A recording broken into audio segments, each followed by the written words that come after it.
দর্শক, বরাবরের মতো আজকে আমরা শুরু করছি সাংবাদিকতা এবং অপসাংবাদিকতার পার্থক্য।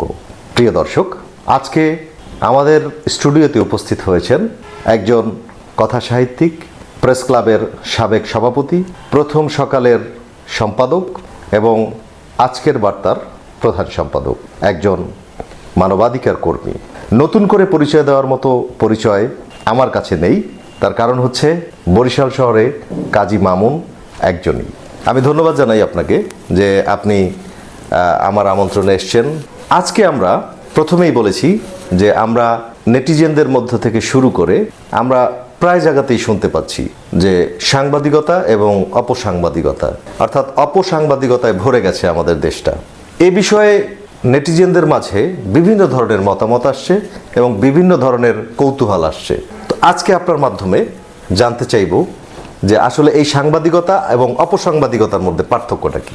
ধন্যবাদ যে সুমন, আপনাকে অনেক অনেক ধন্যবাদ। আপনি আপনার স্টুডিওতে আমাকে আমন্ত্রণ জানিয়েছেন, এজন্য আমি আবারও আপনাকে কৃতজ্ঞতার সাথে ধন্যবাদ জানাচ্ছি। আপনি একটি প্রশ্ন করেছেন, প্রশ্নটি এই সময়কালে একটি গুরুত্বপূর্ণ প্রশ্ন। আসলে কি আমরা যখন যেখানে থাকি, আমরা যে পেশায় থাকি, যখন আমাদের সুবিধা থেকে আমরা বঞ্চিত হই বা আমরা যখন অন্যায়টা করি, তখন কিন্তু আমরা বুঝতে চাই না যে আমরা অন্যায়টা করেছি। যখন সাংবাদিকরা সেই অন্যায়টাকে তুলে ধরে, যখন ওই ব্যক্তির সাথে যখন সাংবাদিকতার সমন্বয় না ঘটে, তখনই ওই ব্যক্তি, সেটা খারাপ ব্যক্তি হতে পারে, অনেক ক্ষেত্রে ভালো ব্যক্তি হতে পারে। যে খারাপ ব্যক্তি সে কিন্তু এটা খারাপভাবে প্রচারণা করে, যাতে করে ওই সাংবাদিকদের সম্মানের হানি ঘটে। হ্যাঁ, আমি এটাও অস্বীকার করব না যে অপসাংবাদিকতা, বিশেষ করে এখন কিছু কিছু সাংবাদিকতাকে অপসাংবাদিকতা বলার সুযোগটা দিয়েছে বা পেয়েছে এই কারণে যে অনেক সাংবাদিক এখন একটি ফেসবুক খুলে, একটি অনলাইন খুলে, সেটা আনরেজিস্ট্রি বা কোনো সরকারের নিবন্ধিত না, এরকমের অনেক মোবাইলে ফেসবুকের অনেক সাংবাদিক ঘটেছে এবং এরা কিছু কিছু ঘটনা বিভিন্ন সময়ে মানুষকে হয়রানি করে। সেই জায়গাটায় কিন্তু অপসাংবাদিকতা আর বলার সুযোগ পেয়েছে। কিন্তু প্রকৃত যারা সাংবাদিকতা করে, সাংবাদিকতার যাদের মূল পেশা এবং নেশা, তারা কিন্তু এই অপসাংবাদিকতার মধ্যে খুব একটা ঢোকে না। আর অনেক সময় প্রশ্ন আসে যে অনেক সাংবাদিকরা অনেক সুযোগ সুবিধা নিয়ে থাকে, সেটা সে বাংলাদেশের নাগরিক হিসাবে যে কোনো জায়গা থেকে সুযোগ সুবিধা নেওয়ার অধিকার রাখে। এখন সেটা যদি বলেন যে সাংবাদিকতার কে ব্যবহার করে নিয়েছে, সেটা ওই ব্যক্তি আর যে নিয়েছে তিনিই ভালো জানেন। তবে আমি আপনাকে আরেকটা কথা বলি যে সৎ সাংবাদিকতার অবস্থান অনেক স্ট্রং, অনেক শক্ত। যারা এই অপসাংবাদিকতা করে বা সাময়িক মানুষকে জিম্মি করে সুযোগ সুবিধা নেয়, তারা বেশি সময় টেকে না। না, সেটা তো অবশ্যই আমরাও জানি, যারা আসলে প্রশিক্ষণ নাই, তারপরে কোনো কিছুই নাই, অথচ সে সাংবাদিকতা করছে বা তার কোনো স্থায়ী ঠিকানা নাই, সে সাংবাদিকতা করছে। সেই সাংবাদিকতা, এটা শুধু সাংবাদিকতার ক্ষেত্রেই নয়, বিভিন্ন ক্ষেত্রে হতে পারে। আর একটা বিষয় যেটা, সেটা হলো আমি সাংবাদিকদের সাথে আলোচনা করে দেখেছি, তাদের কথা হচ্ছে যে একটা গোষ্ঠী এই বরিশালের এই সাংবাদিকতাটাকে কুক্ষিগত করে রেখেছে, অর্থাৎ তাদের হাতে রেখে দিয়েছে, যাতে করে এখানে নবীনদের কোনো জায়গা হবে না, অথবা নতুন করে যারা আসতে চাইছে তাদের কোনো সুযোগ হবে না। কেন সুযোগটা হবে না, এটা কিন্তু তাদের একটা প্রশ্ন রয়ে গেছে। যদিও আমরা চেষ্টা করছি আসলে এই বিষয় নিয়ে আলোচনা করার। তো সেক্ষেত্রে আমি আপনার কাছ থেকে একটু জানতে চাইবো যে আসলে নতুনদের জন্য কি করার আছে আমাদের, বা যারা পেশাগত সাংবাদিক রয়েছেন তাদের কি করণীয় এদের জন্য। আমি আপনার সাথে এ ব্যাপারে একটু ভিন্ন মত প্রকাশ করব। আসলে আমি একটা সময়ে আমার শ্রদ্ধেয় বড় ভাই কাজী নাসিরউদ্দিন বাবুল প্রয়াত, উনি প্রেস ক্লাবের সদস্য ছিলেন, পরবর্তীতে প্রেস ক্লাবের সেক্রেটারি, সভাপতি দায়িত্ব পালন করেছেন। সেই সময় কিন্তু আমরা প্রেস ক্লাবের সদস্য হইনি। প্রথম যখন উনি সেক্রেটারি হয়েছেন, তখন কিন্তু প্রেস ক্লাবে একটা নীতি ছিল বা একটা নিয়ম ছিল যে প্রেস ক্লাবের দোতলার যে রুমটা, ওই রুমটায় সদস্য ব্যতীত কেউ ঢুকতে পারতো না। আমরা কিন্তু নিচতলায় গিয়ে তার কাজগুলো করে দিতাম এবং ওইখানে যারা সাংবাদিকতা করেছেন, প্রয়াত নিখিল সেন, শ্রী সুধীর সেন, এস এম ইকবাল, আরও যারা এখন বর্তমানে আছেন, মানবেন্দ্র বেটবল, নেকাবান মন্টু ভাই, নাসিমুল আলম ভাই, মনির হোসেন, মীর মুস্তফা আলী, এরকমের আরও অনেক সিনিয়র সাংবাদিকরা, প্রবীণ সাংবাদিকরা রয়েছে। এরা কিন্তু এখন ঘরমুখী হয়ে গেছেন। এরা কিন্তু এই প্রেস ক্লাব, এই বরিশাল সাংবাদিকতাকে সুন্দর রূপ দিয়েছিলেন এবং এদের ধারাবাহিকতায় আজকের আমরা বরিশালে যারা সাংবাদিকতা করি, ওই ধারাবাহিকতায় কিন্তু আমরা এখন পর্যন্ত ওটাকেই লালন করছেন। হ্যাঁ, লালন করছি। তো এখন কিন্তু ওনরা কিন্তু ঘরে এক ধরনের ওঠাই, এরা কিন্তু কেউই মাঠে সাংবাদিকতা করে না। এর পরের জেনারেশন যারা, তারা কিন্তু মাঠে আছেন এবং এর পরের যারা এখন সিনিয়র, হুমায়ুন কবির ভাই, আরও এই টাইপের পুলক চ্যাটার্জি, হ্যাঁ, তৌফিক মারুফ ভাই ঢাকায় থাকেন, বা এর পরে যারা আছেন ফেরদৌস সোহাগ ভাই, রাহাত খান, আরও অনেকে আছেন, যমুনার কাউসার। তো এরা কিন্তু এখন মাঠে কাজ করে দাপটের সহিত। এরা কিন্তু অনেক জুনিয়র ছিল ওই মানবদা বা কাজী নাসিরুদ্দিন তাদের তুলনায় আর কি, তাদের তুলনায়। কিন্তু এখন কিন্তু এরা মানে সিনিয়রের পর্যায়ে চলে বেশ এগিয়ে গেছে। এরা কিন্তু এখন মাঠে বা সাংবাদিকতার মূল জায়গাটায় আছে এবং এর পরে যারা আছে তারা কিন্তু এখন সেকেন্ড কাতারে লিড দিচ্ছে। তো এখন এটারই কিন্তু নিয়ম, আপনি জেনারেশনের পর জেনারেশন, জেনারেশনের পর জেনারেশন। এখন আপনার যে জায়গাটা, সেখান থেকে যদি আপনি এর চেয়ে অনেক আরও উপর লেভেলে যেতে চান, সেখানে হোঁচট খাওয়া বা সেখানে একটু বাধা বিপত্তি আসতে পারে, আসবেই। কিন্তু আমি মনে করি যে সবাই সিরিয়ালি ধাপে ধাপে এগিয়ে যাবে এবং সাংবাদিকতার, সৎ সাংবাদিকতার এবং বস্তুনিষ্ঠ সাংবাদিকতায় আপনাকে আপনার জায়গায় পৌঁছাবে, এটা আমি মনে করি। জি, আমিও আপনার এই কথাটা একমত যে আমার মধ্যে যদি প্রতিভা থাকে, সেই প্রতিভা আমাকে আমার লক্ষ্যস্থানে পৌঁছাবেই। আর একটা বিষয় নিয়ে আলোচনা করব। বর্তমানে সমসাময়িক কালে যে মোবাইল সাংবাদিক বলা হয় যাদেরকে, এদের মধ্যে কিন্তু আসলে আমরা যেটা জানি যে কালের বিবর্তনে, কালের পরিবর্তনে কিন্তু ডিজিটালাইজড হয়ে গিয়েছে। তো সেক্ষেত্রে কিন্তু আগে একটা বড় ক্যামেরা নিয়ে যেতে হতো, সেখানে একটা মোবাইল নিয়ে গেলেই চলে। তো আমি যে কথাটা বলবো, সে কথাটা যেটা নিয়ে আমরা, এটা হচ্ছে যারা দেখছেন অডিয়েন্স, তাদেরও প্রশ্ন। কিছু কিছু জায়গায় সাংবাদিক আমরা দেখেছি তিনি মোবাইল দিয়ে ভিডিও ধারণ করেন এবং সেটা প্রচার করেন। সেই ক্ষেত্রে যারা এই যে আপনারা বললেন যে সিনিয়র লেভেলে যারা রয়েছে সাংবাদিক, অথবা যারা টেলিভিশন সাংবাদিক, ইলেকট্রনিক মিডিয়ার সাংবাদিক, অথবা প্রিন্ট মিডিয়ার সাংবাদিক, যখন এই যে যারা নবীন যারা আছে, তারা যখন সাংবাদিকতায় আসে, সংবাদ প্রকাশ করে বা সংবাদ নিতে যায়, তখন কিন্তু তাদেরকে একটু অবহেলার চোখে দেখে। তো এই বিষয়টা আমরা একটু খোলামেলা আলোচনা করতে চাই। এখন আমি আপনার সাথে একটা কথা শেয়ার করতে যাচ্ছি যে আমার এক পরিচিত ডাক্তার, তিনি পিজিতে ডাক্তারি করেছেন, তারপরে বরিশাল মেডিকেলে ছিল, এখন ঢাকায় আছেন। তো উনি একদিন একটা কথা বলেছেন যে, দেখেন মামুন ভাই, সাংবাদিকতা কোন জায়গায় গেছে, আমার সাথে এক আনসারের সাথে পরিচয় হয়েছে সিটি কর্পোরেশনের। তা উনি বলতেছে আমি একটা পত্রিকার প্রকাশক। ওই ভদ্রলোক জিজ্ঞেস করলো যে কী পত্রিকা? বলে অনলাইন পত্রিকা। সে কিন্তু বরিশাল সিটি কর্পোরেশনে একজন আনসারের দায়িত্ব পালন করেন এবং সে একটা ফেসবুকে পোর্টাল করে বা ফেসবুকে একটা প্রোগ্রাম করে, সে কিন্তু প্রকাশক বা সম্পাদক বা সাংবাদিক এই পরিচয় হয়ে গিয়েছে। তো সেক্ষেত্রে আজকের যারা প্রকৃত জার্নালিজমে পড়াশোনা করে বা প্রকৃত মানে বছরের পর বছর যুগের সাধনা করে, হ্যাঁ, সাংবাদিকতা করে সে একটা জায়গায় যাওয়ার পরে সেও সাংবাদিক আর ওই ভদ্রলোকও সাংবাদিক। এখন সমাজ আপনাকে বা প্রকৃত সাংবাদিককে বা আমাকে কিভাবে বাছাই করবে, এটা ওনাদের জন্য কষ্টদায়ক হয়ে যায়। না, এটাতে আমিও আপনার সাথে একমত যে আসলে একটা পোর্টাল খুলেই সে যদি সম্পাদক দাবি করে বা সাংবাদিক দাবি করে, সেটা আসলে মেনে নেওয়া কষ্ট এবং এটি অত্যন্ত দুঃখজনক। আমরা সেটাও দেখেছি। তবে আমি একটা কথা আপনার কাছে জানতে চাইবো, সেটা হলো যে এই যে যারা আসলে পেশাগত দায়িত্ব পালন করছে সাংবাদিকতা, আমরা জানি সাংবাদিক হচ্ছে সমাজের দর্পণ। তাদের কাজ হচ্ছে সমাজের দুঃখ দুর্দশা মানুষের কাছে তুলে ধরা, সমাজের কাছে তুলে ধরা। তো সেক্ষেত্রে আপনি তো দীর্ঘদিন প্রেস ক্লাবের সঙ্গে জড়িত এবং আপনি সাবেক প্রেস ক্লাবের সভাপতি। তো প্রেস ক্লাবের পক্ষ থেকে সাংবাদিকদের জন্য এরকম কথা রয়েছে কিনা?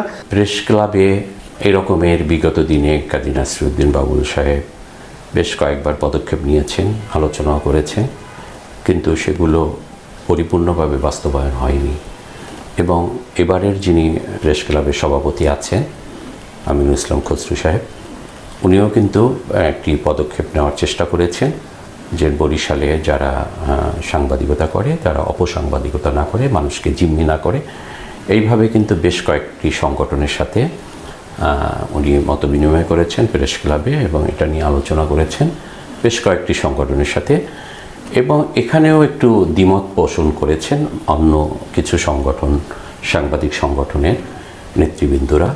তাদের সাথে সমন্বয় করে আমার মনে হয় এটা করলে আরও ভালো হতো। তবে এই জায়গা থেকে এই মনে করেন বরিশালে এখন 15টা সংগঠনের একটা নেতৃত্ব দিচ্ছে, 15টা সংগঠন, আবার 35টি সংগঠনের নেতৃত্ব দিচ্ছে 35টি সংগঠনের নেতৃবৃন্দ। এখানেও আবার আমার কাছে কিছু একটু পাল্টাপাল্টি কিছু কিছু বিষয়ে উঠে এসেছে। এটা না করে এটাও মানুষ কিন্তু হাস্যকর হিসাবে আমাদেরকে দেখছে। এখন এখানে আমার একটু কথা আছে, আপনাকে একটু রেখে বলি যে আসলে বরিশাল শহর ছোট্ট একটা জায়গা, বরিশালটাই হচ্ছে আমাদের ছোট্ট একটা জায়গা। সেই জায়গাটায় একটা প্রেস ক্লাব থাকতে সেখানে আরও অনেকগুলো প্রেস ক্লাব, যেমন আপনি বললেন যে 15 সংগঠন, 35 সংগঠন, তারপর আরও সংগঠন আমরা শুনেছি তৈরি হচ্ছে, হয়তো বা আসবে সামনের দিকে। তো আসলে এই বিষয়টি আসলে একটু কেমন যেন মনে হচ্ছে না। এই বিষয়টা আমি মনে করি যে আমাদের এই যারা যে সংগঠনের সাথে জড়িত, মানে কম বেশি ভুল আছে উভয়েরই, বা আমাদের অনেকের মধ্যেই ভুল আছে। কারণ কি, যখন 15 সংগঠন ডাকা হয়েছে তখন যেগুলো বাদ পড়েছিল তাদেরকেও ডাকা উচিত ছিল। আবার যখন 35 সংগঠন করা হয়েছে, ওনারাও বলতে পারতো যে আমাদেরকে কেন আপনাদের এই সংগঠনে নিলেন না।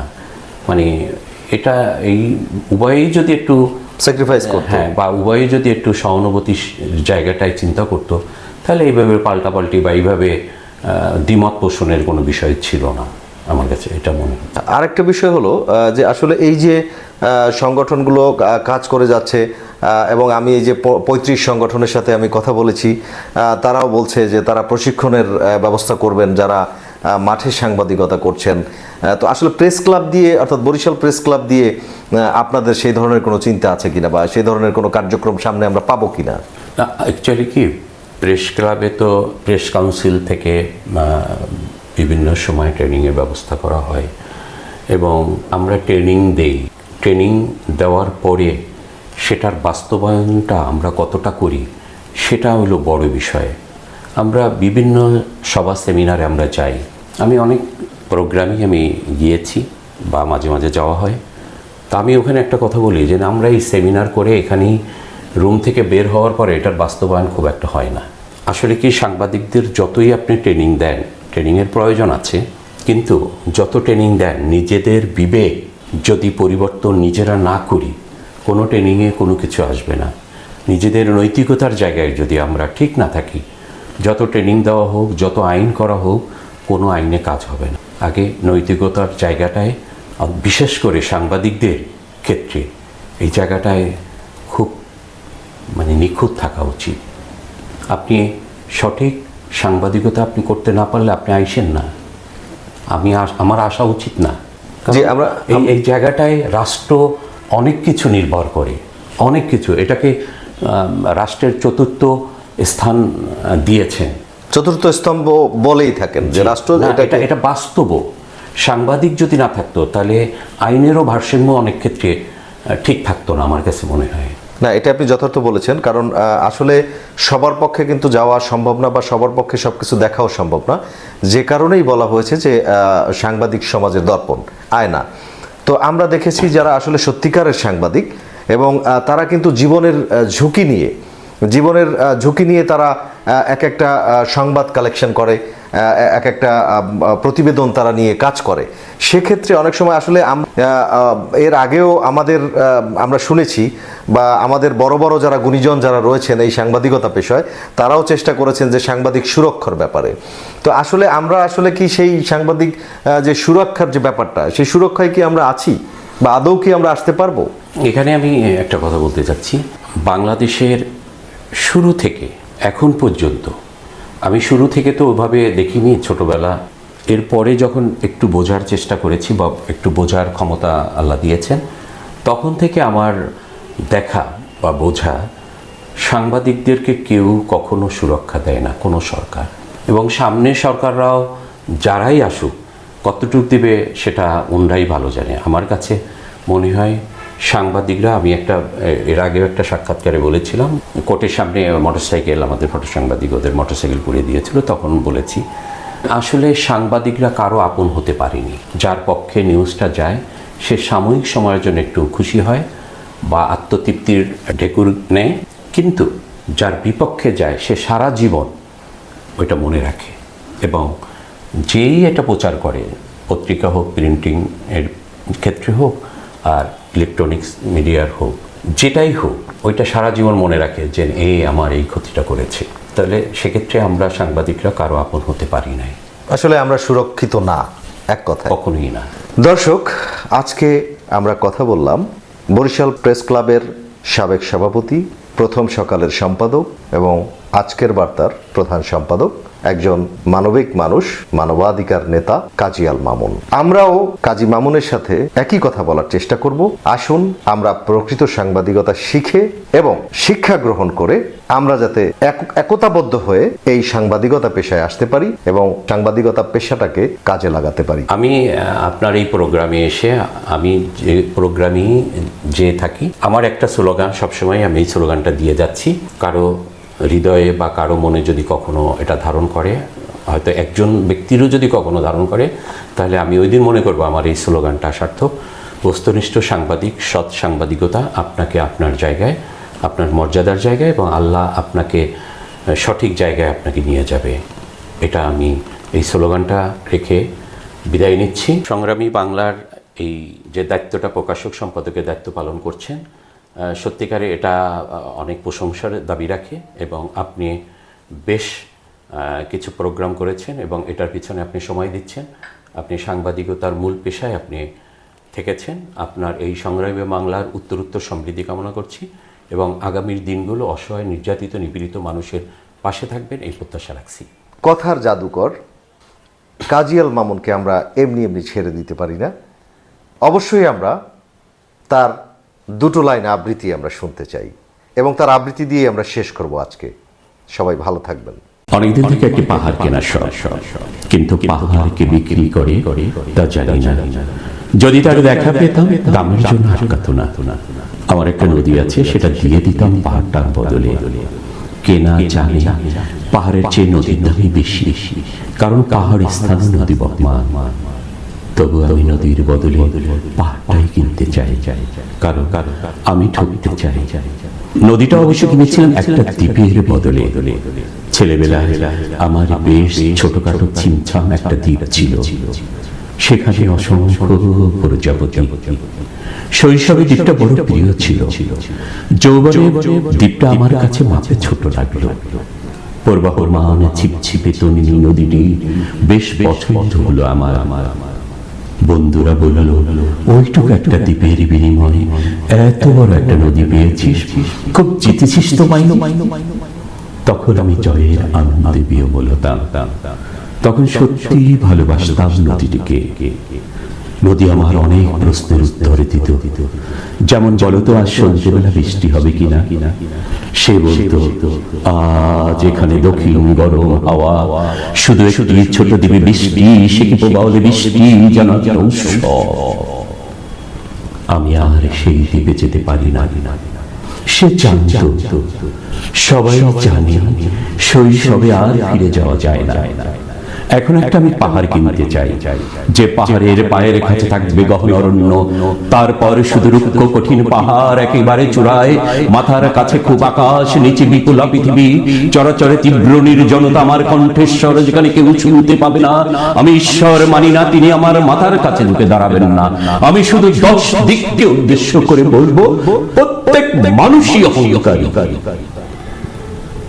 এখানে আমি একা, এখানে জয় হবার বদলে ক্ষমা চাইতে ভালো লাগে। হে 10 দিন, আমি কোনো দোষ করিনি, আমাকে ক্ষমা করো, ক্ষমা করো, ক্ষমা করো।